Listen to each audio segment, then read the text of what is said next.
Всем доброе утро! Сегодня я еду в Малайзию для того, чтобы обновлять визу. Сегодня мой 45-й день пребывания на острове Пхукет. И с собой я беру непромокаемую сумку, паспорт заграничный, вот виза просроченная, ну как просроченная, действующая последний день. У меня ее нет вовсе, оказывается. Ну тогда тебе не нужно делать, ты и так нелегал. Да. Так, по 16 ноября, сегодня как раз таки 16 ноября и есть. Выбираем паспорт. Сохранное место.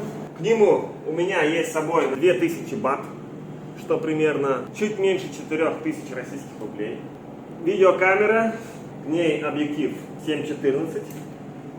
Павербанк, к нему провод для телефона. Сам телефон, на всякий случай штекер, в розетку. 4 аккумулятора к камере, соответственно, 5-й уже находится в ней. И малазийских, вот мне подарили знакомые в дорогу, 31 малазийский рингит. Так называются их деньги. Это примерно 200 бат. Мы знаем много способов, как продлить визу в Таиланде, но я выбираю самый дешевый. Я поеду собственным ходом на маршрутках, на автобусах, путем пересадок, если будет такая необходимость. Первым делом я поеду сейчас на вокзал автобусный и оттуда уже буду смотреть дальше. Немножко я, конечно же, волнуюсь, но наша цель показать самые дешевые варианты в Таиланде, которые могут быть. Поэтому я выбираю самый дешевый путь. В Патонге автобус, который идет до автовокзала, терминал А и Б, идет от пляжа. Но, к моему счастью, у меня есть бонус приятный на этот день, потому что Арина все-таки решилась подвезти меня до самого автобусного Терминала. Ну, а там я уже буду искать себе билет до Малайзии. Путь! Я немножко волнуюсь. Это нормально.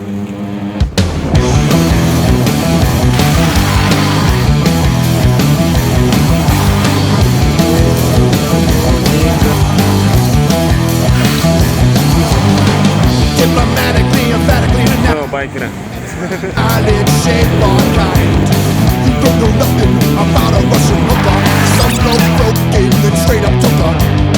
Терминал 2.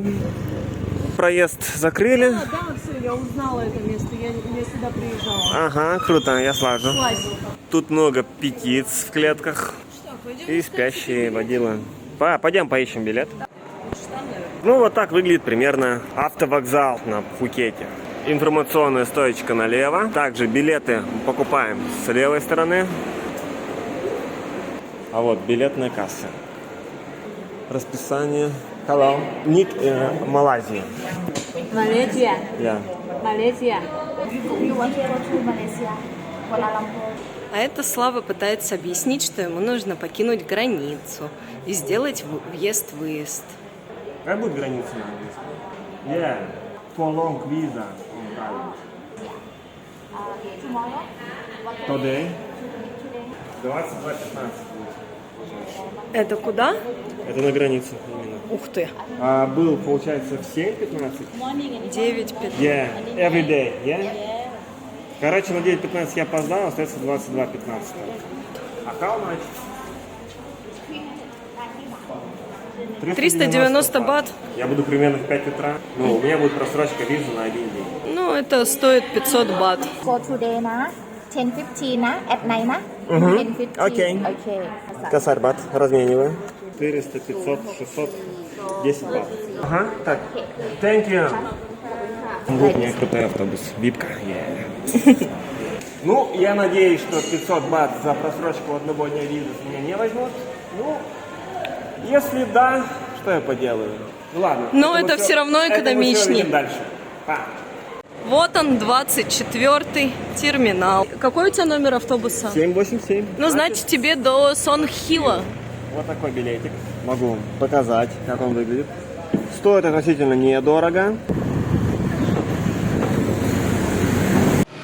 Ну все, я только что приехал на мотобайке до автовокзала Пхукета. Время Таиланда 21:04, это значит то, что через 1 час 10 минут будет уже мой автобус. Я доехал за 220 бат. Стоит сейчас автобус двухэтажный с Wi-Fi. Вот так он выглядит. Вот получается 787 автобус. Ну, сейчас я буду отправляться в сторону Малайзии.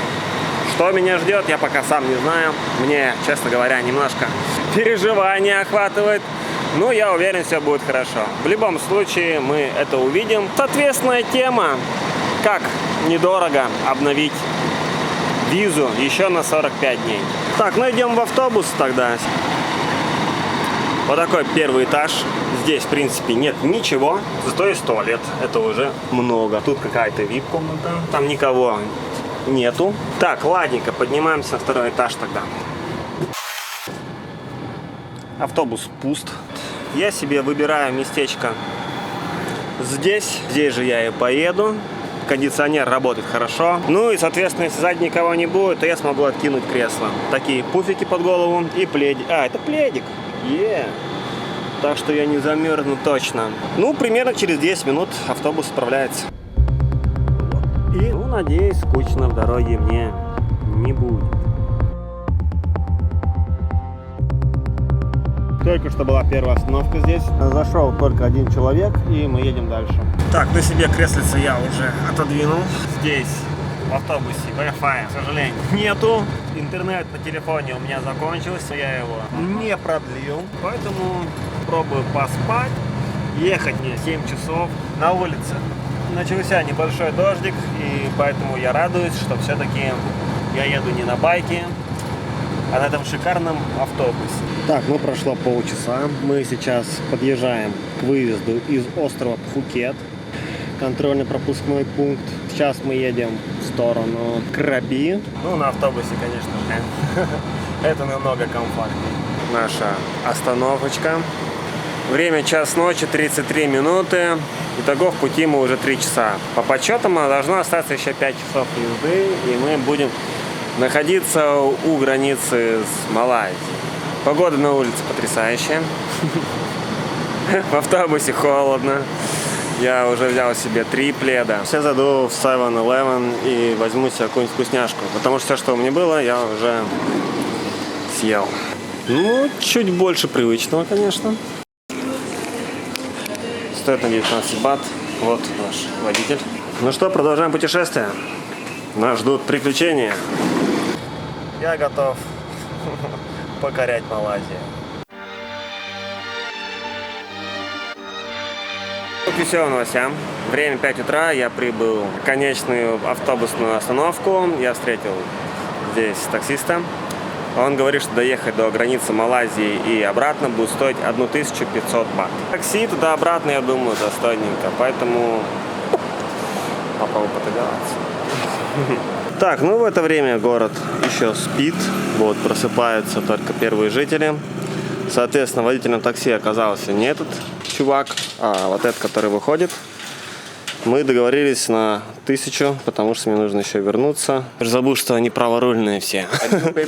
Я, конечно, понимаю, что это впритык бюджета. Ну ладно, 2000 дать за визу я, в принципе, готов. Тем более с комфортом. Конечно, можно было снять мотик, попробовать двигаться на нем, но за комфорт нужно тоже платить. Это, конечно, было с наценочкой процентов. Но если бы это был бы день, я бы, наверное, погулял бы, поспрашивал кто-нибудь бы, может быть, согласился и дешевле. Но автобус до Малайзии не идет, по крайней мере, та информация, которой я обладаю. Поэтому пару часиков покатаемся. Мы подъехали, оказалось, это очень быстро, в течение 1 часа в сторону, 50 километров езды. Вот так выглядит этот пост. Ребята приезжают на автомобилях, на мотоциклах, где специальная есть парковка для этого.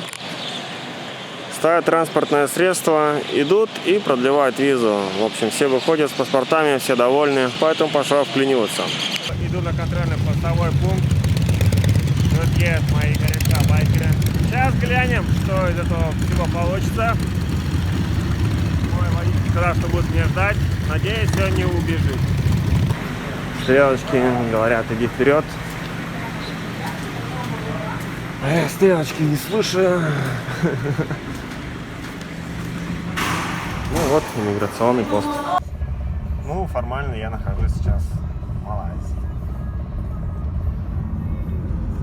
Куда-то едем. И опять же возникает вопрос. Окей, даже если сейчас все и прокатит, и меня выпустят обратно, у меня с собой 0. Прям 0. Я даже не смогу себе купить билет на автобус. Прикольно. Так, ну проезжаем к какому-то контролю. Не знаю, что мне делать, но надеюсь, разберемся. Поэтому не просрачивайте визы никогда. Ну вот я иду теперь в такое отделение с такой бумажкой о том, что я распиздяй. Выглядит она примерно вот так. Welcome to Malaysia. Ну, по стандартам, этот один. Он в туалете. 5 минут. Пожалуйста, подождите. Бывает. Ну, время 7 утра. Повторяю. Итого в Москве 3. Сейчас пытаюсь кому-то дозвониться, занять. К сожалению, звонить мне особо некому. Но надеюсь, что сейчас поможет сестра. Она живет на Сахалине, и у них 11 утра. Поэтому созваниваюсь с ней. Из хороших новостей, их сегодня, конечно же, мало. Ну, я наконец-таки встретил обезьянок. Потому что пока мы путешествовали, все пытались их найти, я их не нашел. Ну и вот, наконец-таки, я их встретил на границе с Малайзией. Вон они, обезьянки. Ну, это единственное, что, наверное, приятное на сегодня. За мой просроченный день визы мне нужно было оплатить 500 бат. Но мне сказали, что нужно остаться в Малайзии на 5 дней, после возвращаться. Но у меня было с собой, если собрать все деньги, 2000 бат. И принципиально нужно было найти 1000. Я уже и не знал, как с ними договориться. Они никаких уступок и скидок напрочь отказывались давать. В итоге сестра помогла мне и скинула деньги на карту. Конечно, было предсказуемо. Российскими картами не расплатиться. Соответственно, перевод не удался. Становится вопрос, где мне доставать 1000 бат? Что в итоге получается примерно 1700 рублей. У меня, к счастью, огромному в Таиланде живет местный человек, с которым мы подружились в первые дни поездки. Я разбудил его, пообщались, объяснили ситуацию, что у меня возникли трудности из-за просрочки. И он перевел офицеру это 1000 бат. Я сейчас еду домой. Остаюсь без денег. Как-нибудь буду пытаться заработать. Конечно, это не самое приятное, что могло произойти. Отдать все бабки, которые у меня есть. Сейчас меня везет таксист на автовокзал, но у меня ровно 0. Я даже не могу себе купить билет на автобус. В общем, вывод такой: не просрачивайте визу. Иначе возникнут трудности. Я не знаю, насколько если работает, коррупция, давай так это назовем, потому что если по закону прописано мне 5 дней не находиться в Тае, за 3000 бат этот вопрос урегулировали. Я не могу гарантировать то, что то же самое сработает и в следующий раз. Поэтому постраховывайтесь, берите с собой денег хотя бы дней на 5, включая питание и, соответственно, трансфер в обратную сторону. Очень интересное путешествие по Таиланду без денег. Что касаемо работы в Тае, конечно же, мы сделаем следующий обзор. Пробегу по ценникам. В лучшем случае получается, что район 400 бат – это трансфер до ближайшего города к Малайзии. Отсюда, на удивление, автобус не ходит. 750-500 это такси в одну сторону. С автобус туда-обратно по 400 бат плюс 800. В пределах 2000 это получается. Доехать до границы и обратно. Это, конечно, дешевле, чем знакомые ездили организованной группой на маршрутке от Пхукета, с трансфером от дома до границы и обратно. Они, по-моему, заплатили 4-6 тысяч бат. Поэтому этот способ будет на 50% комфортнее. В таком случае я могу порекомендовать взять просто автомобиль на сутки. И за эти сутки, в принципе, вы успеете доехать до границы и вернуться обратно. У вас даже сейчас останется время на то, чтобы просто покататься, посмотреть. Тем более автомобиль стоит в Тае намного дешевле. Где-то район 1000-1300, наверное. Поэтому мой способ был не самый дешевый, не самый комфортный. Потратил я по 1000 такси, 400 бат за автобус, 500 за просроченную визу, 3000, чтобы не находиться в Малайзии. Итого почти 5000 я сегодня потерял. И остается только один вопрос. Как я буду добираться до Пхукета? Как назло, у меня нет интернета, я его уже и не смогу даже оплатить. Мне даже если идти пешком километров 300. Но я думаю, единственный выход — это пытаться найти попутку. Больше я не вижу вариантов. Так, ну что мы имеем в итоге? Я нахожусь на автобусном терминале. У меня в кармане остался 1 бат. А билет, только что посмотрел я, стоит 248. Первым делом я попробую договориться поехать в долг. Но если мне откажут, буду ловить попутки. Единственный вариант, который я сейчас придумал, он самый адекватный и разумный, это непосредственно дождаться автобус, который будет примерно через час, и попробовать с водителем договориться уже напрямую, без посредников. Если он пойдет навстречу, ну тогда мне повезло. Если нет, то приключения продолжаются. I go on Phuket. Phuket when? Right now. Have problem. Me need to Phuket. Can right now go to Phuket and the money on Phuket. No. No. Ну, в общем, как мы слышим, то, что нет, денег нет сладкого. Ладно, тогда у меня остается вот расписание. А вам Пхукет 787, тот же маршрут, стоит 246-330. Я не буду безнадежно ждать автобус, поэтому мне нужно найти какой-нибудь Wi-Fi. И я буду звонить уже друзьям. А именно, в первую очередь, я позвоню Арине и объясню ситуацию. Может быть, она поможет мне найти пути выхода. Так, ну я прошел весь этот ряд. Доступных Wi-Fi я не видел. Я вижу отель. Наверняка там будет интернет. Ну, если нет, спрошу, по крайней мере, я не обязан ничего покупать. Это самый лучший вариант. Также, если что, смогу позвонить. В тихой обстановке, никто мне не помешает. Хорошим новостям, в этом отеле Crystal мне дали пароль Crystal VIP, поэтому перехожу в ТГ, смотрю на свои просьбы мне ответить.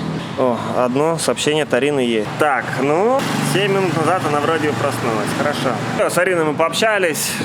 Ну, соответственно, помочь она мне ничем не может, потому что нет ни тайских карт, ни у нее, ни у меня. Ну, даже если была бы у кого-то одного, все равно бы нас это не спасло. Автобус отправляет на минут через 10. Я пойду попробую сейчас договориться напрямую с водителем о том, что по-братски выручай. Нужно довести, а там рассчитаемся. Если он пойдет навстречу, то мне повезло. Ну, если нет, то пойду пешкарусом, а там автостоп. Скрестим пальчики и будем надеяться на самое лучшее. Еще Арина говорит, за тобой бы что, приехать? Это, конечно, было бы весело. Просто 7 часов на басе, другой конец, можно сказать, страны уж. Так, откровенно. На мотоцикле, да, смешно. Что не делать, что к лучшему, как говорится. Где-то не там свернул, и мой автобус, который должен был быть на 10 утра, я его упускаю. Следующий будет только в 3 часа. Я уже думал, может быть, найти какой-нибудь русских туристов, у которых тоже есть там карта. Попробовать 300 бат за перевод, пускай даже по невыгодному курсу. В этом районе я, кроме тайцев, не встретил абсолютно никого. Тогда я сейчас иду к отелю, где есть интернет. Зайду в карты.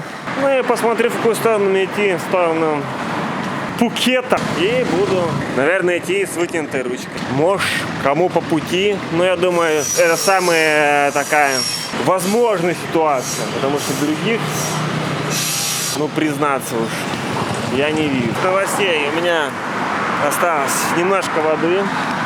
Прям на дне. Ну, я думаю, что воду я смогу найти. Так, ну, 250 километров. На автомобиле 6 часов 33 минуты. Видно, здесь предупреждение, что скоро будет сильный дождь. Если честно, прям опускаются ручки. Замешательство. Пойду, наверное, пешком. Да, Таиланд. Не всегда это остров мечты. Здесь только как-то с деньгами. Ну, я проложил пеший маршрут. Это, конечно, предсказуемо, потому что я иду пешком. 84 часа. Это, оказывается, даже 450 километров. 250 это я смотрел по карте напрямую. Итого 4 суток. Ну, если пешком. Активируем режим выживания. Из хороших новостей я снова нашел автовокзал. Из плохих мой автобус ушел 15 минут назад. Следующий в 3 часа дня. Ну, ждать я его не буду. Мое время очень мне дорого. Поэтому я пошел гулять. Сейчас я вышел на дорогу. Как показал навигатор, влево поворачиваю. Иду по прямой. Ну и там уже будет дорога выезд из города. Там я уже начну голосовать. Тут у меня выбора нет. Может быть, конечно же, я найду какого-нибудь русского чувака, который здесь отдыхает. И у него есть с собой БАДы, и ему нужны российские рубли. Так, ну что, время 11 утра, 21 минута. Я в пути примерно час. В городе я голосовать, конечно же, не стал. Потому что каждый таксист, а это каждый, наверное, 5-й живущий в Таиланде, будет думать, что мне нужно такси. Так, еще из новостей. Начинается маленький дождик. Надеюсь, что он и останется маленьким. Иначе это, конечно, будет коллапс. Вот маршрут навигатора. Через 150 метров правей. 88 часов, 413 километров. Рыбка. Кайф. Вот для такого аппарата берегу воду. Но если у меня была бы литровая бутылка, я бы набрал сразу. Потому что я не знаю, когда будет следующая. Но пить я пока сильно не хочу. За все это время я видел только одного туриста, который ехал на байке в том городе, откуда я иду. В основном нет, этот район, здесь до пляжа далеко, здесь граница, зона не курортная, поэтому я сейчас иду и думаю, надо же было так именно поступить, чтобы подать просто все деньги до последнего. Ну ладно, просто в план у меня не входило сейчас находиться в Малайзии, поэтому категорично отказался. Ну, что теперь? Зато приключения, гуляю. Даже здесь вытянуть руку, опять же, будут такси. Я сейчас вспоминаю нашу поездку в Краби и думаю, казалось тяжело, там 3 часа проехать на мотобайке. А сейчас иду и думаю, как же было охрененно прокатиться на мотобайке до дома. И всего лишь-то каких-то 3 часа. Так, ну вот, я иду вдоль такой речушки. Пока ничего не произошло волшебного. Ну, до заката 6 часов. Ладно, гуляем. Ну, прохожу я под эстакадой. Это не моя дорога оказалась, я немножко ошибся. Мне еще примерно километрик, и я выйду напрямую. Там спереди бык. А я вот, честно говоря, привык по мультикам, что быки вот вредят. К моему счастью, я весь одет в черное. Прям залючий. Прям как в этих стрёмных анекдотах. Все прекрасно. Я проскочил. Ладно, выхожу на дорогу. Надеюсь, там не повезет кого-нибудь поймать. Еще один. Хотя это может быть даже и не бык, и не корова. Яйца есть. И без поводка. Какая прелесть, а? Гулять по деревне в Таиланде. Речка. Как бы какая собака не напала злая на меня. То я не люблю собак, змей и еще, оказывается, их. Так, ну я встретил первых ребят, которые на мотобайке меня немножко подвезли, поэтому не так все плохо. Они говорят, что Пхукет это далеко. Я объясняю, что мне нужно выехать до дороги всего лишь и постараться поймать попутную машину. Ну, они вдвоем, у них с собой лед, они домой везут, как бы на меня тратить время. Спасибо большое, конечно. Ну, хоть сколько-нибудь, все же будет проще мне. В общем, я с хорошими новостями. Эти ребята, которые меня подобрали, я им объяснил ситуацию, обстановку, и они пообещали мне дать денег. Но я сказал, что я приеду, я обязательно им верну всю сумму, и они меня везут автобус на остановке. Так что не так все плохо, Таиланд радует. I love you. Ребята привезли меня на ближайшую автобусную остановку на Пхукет билеты. Так что я не знаю, мне даже не пришлось никого ни о чем просить. В Таиланде очень много хороших людей, которые действительно готовы помочь. Меня очень радует. Я просто очень рад этим ребятам. Это лучшее, наверное, что могло произойти на сегодняшний день. Вот, собственно, билет. Автобус в 6 часов вечера. Местное время только час. То есть у меня еще есть 5 часов. И ребята меня оставили на улице, приглашают пойти к ним домой и поиграть, во что я пока не знаю. Сейчас посмотрим.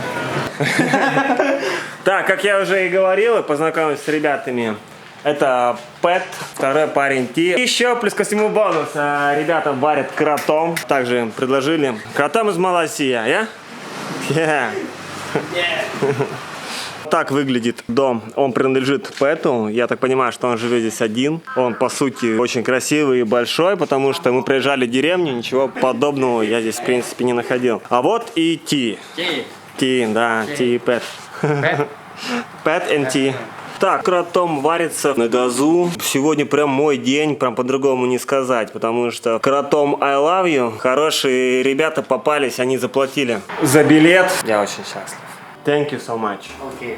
Так, ну у нас кротом с ребятами готов. Я обещал рассказать, что такое кротом, и сейчас вкратце я постараюсь вам это объяснить. Ну, уже идет сам процесс вмешательства. Его разбавили с кока-колой, чтобы он был слаще, чист, похож на зеленый крепкий чай. Так, а сами риски кротома выглядят вот таким вот чудесным образом. То есть их прям супер не отличишь от чего-то другого. И в таком котелке сварили, ну, чуть меньше половины того, что мы сейчас имеем.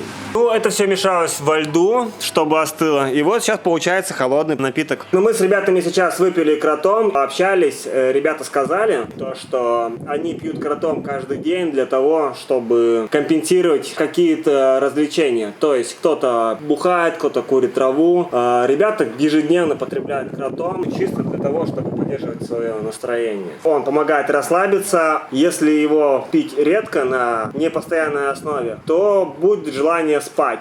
Но когда его пьешь, твоя голова остается трезвая. Эффект похож на алкогольное опьянение немножко. Но ты не теряешь голову, твои эмоции тебя не переполняют, они не раздуты, поэтому ты контролируешь абсолютно весь свой разум. Но если ты будешь употреблять его в постоянной основе, то он будет давать тебе хорошую энергию, то есть ты будешь более продуктивным. Пэт сейчас сказал то, что от него ему легче засыпается. И говорят то, что если употреблять на постоянной основе только его, то можно, в принципе, впасть в некую зависимость. Но я такую информацию получал от людей, которые не употребляют алкоголь и наркотики. Поэтому сейчас я спрашиваю у ребят, как первоисточников, тем более не варят сами кротом и потребляют его ежедневно. Вы чувствуете себя зависимыми, употребляя этот напиток? Или вы можете от него отказаться в любой момент? Да. Don't problem. Да. Ребята говорят, что от него никакой зависимости нет. Также я слышал от источников людей, которые, скажем, были зависимы от наркотиков, они кротомом помогали бороться с зависимостью, потому что он очень стрессоустойчивый, он опускает все заботы, хлопоты, всю эту повседневность, но голова остается быть прежней, поэтому очень легко концентрироваться безэмоционально, но продуктивно. Я даже скажу то, что немножко он дает мозговую такую деятельность. Он не считается наркотиком, он легализован, к нему претензий никаких нет, а вот вопрос, употреблять его или нет, это уже дело каждого абсолютно. Если бывает то, что ты выпьешь алкоголь, с утра чувствуешь себя вялым, подавленным, здесь же такого эффекта нет. Ты засыпаешь легко просыпаешься, зная то, что ты нигде не накосячишь, нигде не напозоришься и там не наговоришь глупости там своим друзьям, товарищам, за чем потом тебе придется долго сожалеть и извиняться, как бы этого всего не будет. Сварили кротом, хотя я не просил, но я хотел выпить, потому что я действительно стрессанул, был подавлен в чужой стране. Российские карты, ты если ничего не заплатишь, ты деньги не обналичишь. Договориться с кем-либо, ну, как мы видели, слышу то, что денег нет, сразу, пока мы с тобой не контактируем. На бас-вокзале попросил, могу ли я приехать на Пхукет заплатить. Они все просто отвернулись, сделали то, что меня нет. Вот сейчас Ти пишет то, что тайцы добрые люди, которые любят помогать другим. Я рад, что нашел меня здесь. Окей. เขาปลดไล่ขั้นเลยไม่ได้หยุดสวยเขาเลย Время в Таиланде уже 3 часа 55 минут. Ребятам нужно ехать на работу. А я поеду на автобусную остановку. Это был теплый прием, очень душевный. Мы пообщались. Они никогда не имели в друзьях кого-нибудь вне Таиланда. Мы с ними подружились. Если они приедут в Россию, я, соответственно, приму в гости. Очень надеюсь. Говорят, что никогда не видели снег. 39 лет. Парни достаточно взрослые, но никогда не покидали пределы своей родины. Поэтому я им объяснил, что нужно путешествовать, нужно смотреть, нужно открывать себя, развиваться. В Таиланде много хороших людей, поэтому едьте, не бойтесь обращаться. Алмаз. Вот, Пэт такая зовут Алмаз. Ладненько, я отправляюсь, меня сейчас ребята проводят до автобусной остановки, и на этом мы будем прощаться. Вот в таком чудесном автобусе я поеду сегодня на Пхукет. Это счастье, просто по-другому не назвать. Потому что иначе я бы сейчас либо умолял попутчиков остановиться, выслушать меня, либо неделю закладывать просто на дорогу пешком. Я с этим уже смирился. К счастью, есть добрые люди. Я благодарен Богу за это, что мои проблемы решились. Ребята купили мне билет за свой счет, доверились, не зная меня. Они пригласили меня к себе домой, сварили кротон, про которого тему я хотел раскрывать. Дали мне с собой воду, покушать, дорожку. Сегодня мой день.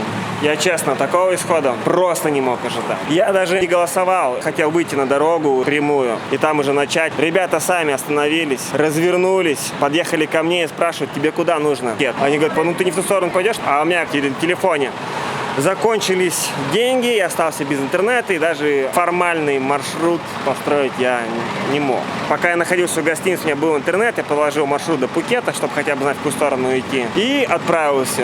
После, когда я уже шел по деревне, почему-то навигатор дал сбой, и мне пришлось его перезагрузить. После перезагрузки без интернета он перестал работать. И тут я встретил этих ребят. И в самое нужное подходящее время. Когда мы с ними прощались, мне закинули деньги на телефон, чтобы у меня работал интернет. Поэтому я еду и с интернетом, довольный, и с едой, и с водой. Мне еще насыпали и сигарет. И дали к собой еще в дорогу 100 бат. Просто, возьми деньги, они могут тебе пригодиться. Отказываться от помощи смысла никакого не было. Сказал, что я приеду, на карту переведу деньги обратно. Я считаю, что это чудо. По-другому я это просто назвать не могу. Мой автобус меня ждет. Я все эти проблемы, заботы отпустил полностью. Переложил в руки к Богу, просто сказать. В любом случае, даже если я доеду до Пхукета, это не 420 километров. Это Пхукет. Там много туристов, которые могут просто подбросить. Можно разговориться в каком-то месте возле переезда. Поэтому там все проще, там курортная зона. Здесь же, в этом городе, где я сейчас нахожусь, за все время я честно увидел только одного туриста. Больше туристов я честно не видел. Что касается Ти и Пэта, они сказали, что они не выезжали никогда за пределы королевства Таиланд и очень хотят найти себе русских девушек, поэтому если девушки, желающие переехать в Тай, пишите в личку, у меня есть их контакты, координаты, я вас обязательно сведу. Нас пригласили на борт, водитель уже садится. Я занимаю свое прекрасное место, отправляюсь в путь. Все, я счастлив, как никогда. Спасибо и Богу, и этим ребятам. Все хорошо.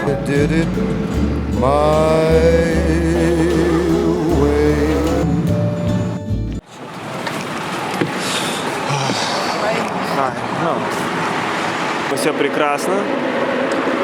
Даже быстрее, чем я мог себе представить. Телефон и пауэрбанк у меня сел. Я очень доволен, что я добрался. И нахожусь сейчас на родном Пхукете. В пути время составило у меня всего ничего, 6 часов. Я думал, что я буду дома намного позднее. Что касаемо автобусов местных, скажу сразу. В них работает постоянно кондиционер. И поэтому там действительно очень холодно, особенно если вы, как я, минимум уставший или мерзляк, то берите с собой обязательно хотя бы носки теплые, хотя бы. А лучше взять с собой свитер. Вокзал весь полностью спит. Ни одной души здесь нет. Соответственно, никаких маршрутов в том числе тоже не будет. Здесь бесплатный Wi-Fi. На том вокзале Wi-Fi не было, поэтому приходилось как-то выкручиваться, искать какие-то окольные пути. Но хорошо, что ребята мне пополнили счет, поэтому я уже перестал быть зависимым. Ладно, Арина прислала сообщение, скорее всего, давно. Опять кто-то, наверное, хейтит в Ютубе комментариями. Так что, если вы хейтите в Ютубе комментариями, не травмируйте Арину, она очень к этому серьезно относится. Так, у нас 3 комментария в ряд. Первый. Зачем вы себя снимаете? Вопрос. Неинтересно. Какая-то Лада написала 21:03. Влада, конечно же, мы с ними снимаем. Если вы хотите посмотреть просто картинки, не обязательно смотреть блогеров, вы можете, найти любые картинки. Они очень красивые, их очень много. Мы-то пытаемся аудиторию веселить в первую очередь. Мы делимся мнением, впечатлением, мы дарим эмоции, поэтому, камон. Лида, вы просто не наш зритель, меняйте свой круг просмотров, вы не туда попали. Если вы досмотрели, то ставьте лайк. 2 следующих подписчика. Мария Фокина. написала комментарий. Поцик очень классно комментирует. Надеюсь, этот поцик я. Спасибо огромное. Продолжайте в том же духе. Мария, вам низкий поклон именно от меня. И вот еще Ирина Якумова. Снимайте дальше, у вас получится. У вас есть свой стиль. Вы не похожи на других. Терпения вам и удачи. Спасибо вам большое. Очень приятно получать комментарии. Тем более, что мы стараемся. Ну, кто хочет просто потроллить, похейтить, мы не против. Конечно же, мы открыты, мы готовы развеять любую атмосферу. Ну, не без этого куда же. Вот так, если вы, ну, я не знаю, просто обзор про талант, ну, так и пишите. Обзор талант, место такое. Там за кадровым голосом красиво проговорит, монотонно так, спокойненько. Вы посмотрите. Тем более на такие съемки, соответственно, берут определенную дорогую технику, чтобы снять кадры с определенным битрейдом, с определенной частотой кадров. Там колористы работают. Вообще целая съемочная команда, но если на то пошло. Соответственно, поэтому переходите на стримы, где люди играют по часами подряд. И вот тоже ищите там какой-то смысл. Это, ну, не ваша аудитория просто. Не ваши просмотры. Поэтому, как бы там ни было. Так, окей. Сейчас я тогда позвоню Арине и спрошу, есть ли у нее возможность заказать такси для меня. Ну, если нет, ничего страшного. Автомобиль я себе найду сам. Ну, или бы на худой конец дойду пешком. Здесь, в принципе, если ехать на байке 20 минут, ну ладно, за час дойду.